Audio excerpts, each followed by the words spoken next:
ये कहानी मध्य प्रदेश के ग्वालियर शहर के एक बेहद मशहूर बोर्डिंग स्कूल विद्या निकेतन की है। उस स्कूल का डिसिप्लिन और पढ़ाई जितनी फेमस थी, उतनी ही फेमस थी उस स्कूल हॉस्टल की भूतिया स्टोरीज। एक रात 12th क्लास के 4 दोस्त मिलकर वहीं भूतिया बातें डिस्कस कर रहे थे, जब उनमें से एक लड़का सूरज कहने लगा कि उसके पास एक ऐसा गेम है जिसकी हेल्प से वो ये पता लगा सकते हैं कि हॉस्टल की सब फेमस बातें सच भी हैं या नहीं। सब वो गेम खेलने के लिए तैयार हो गए, मगर रवि उस वक्त किसी भी बात पर ध्यान नहीं दे रहा था, क्योंकि वो अपने फोन पर विंजो ऐप पर लूडो खेल रहा था और पैसे कमा रहा था। सूरज ने रवि के हाथ से फोन छीना और उसे भी वो भूतिया गेम खेलने बिठा दिया। वो गेम था चार्ली चार्ली। लोग कहते हैं कि चार्ली चार्ली गेम एक ऐसा गेम है जिससे आत्माओं से बातें करी जा सकती हैं। इनफैक्ट उनके माने तो ये गेम इतना खतरनाक है कि कई लोग इसकी वजह से पागल भी हो चुके हैं और कुछ लोगों की तो जान भी जा चुकी है।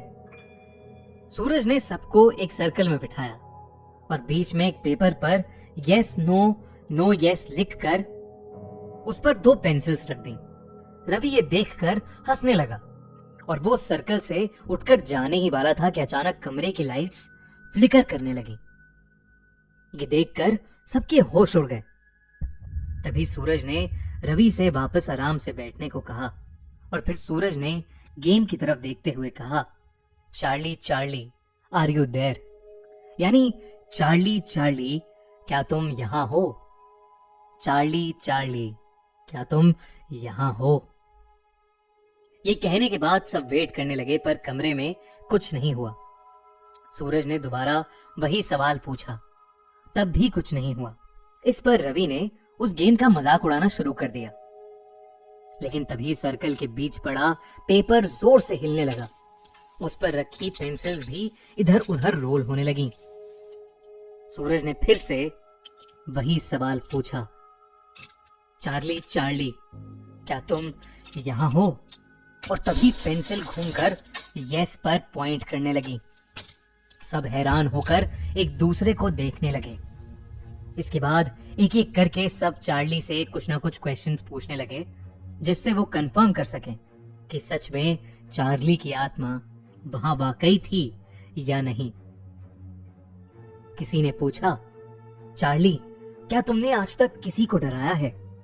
तो किसी ने पूछा, चार्ली क्या कभी तुमने किसी की जान ली है?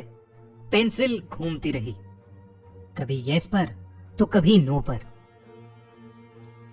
रवि उस सर्कल में बैठे बैठे भी सबका और चार्ली चार्ली गेम का मजाक उड़ाता रहा।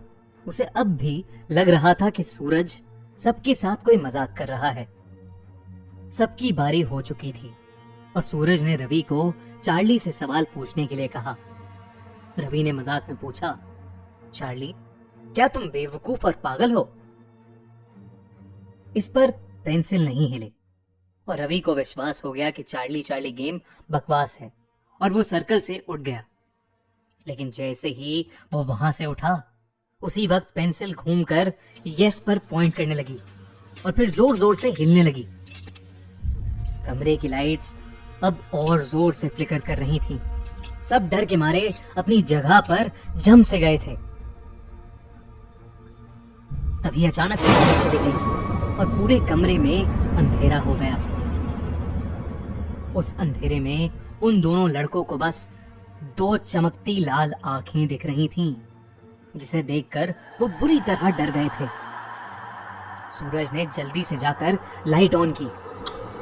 तभी सबकी नजर रवि पे गई और सभी ने जो देखा वो देखकर सबके पैरों तले जमीन खिसक गई।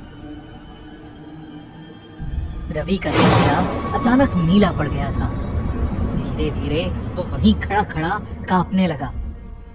उसकी आंखें सफेद हो गई थीं और वो एक अजीब सी आवाज में चिल्लाने लगा, जैसे कोई उसका गला घोट रहा हो।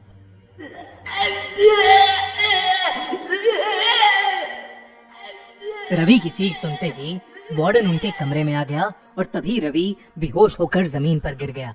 हॉस्टल का स्टाफ जल्दी से रवि को लेकर हॉस्पिटल पहुंचा, पर डॉक्टर समझ ही नहीं पा रहा था कि रवि ऐसे अचानक बेहोश कैसे हो गया। फॉर्चुनेटली रवि को 2 दिन बाद होश आ गया, लेकिन उसे कुछ याद नहीं था। ना ही किसी का गला घोटना, ना ही बेहोश होना, और ना ही चार्ली चार्ली गेम खेलना। सूरज और उसके बाकी दोस्तों ने डिसाइड किया कि वो लोग फिर से ऐसा कोई भूतिया गेम नहीं खेलेंगे।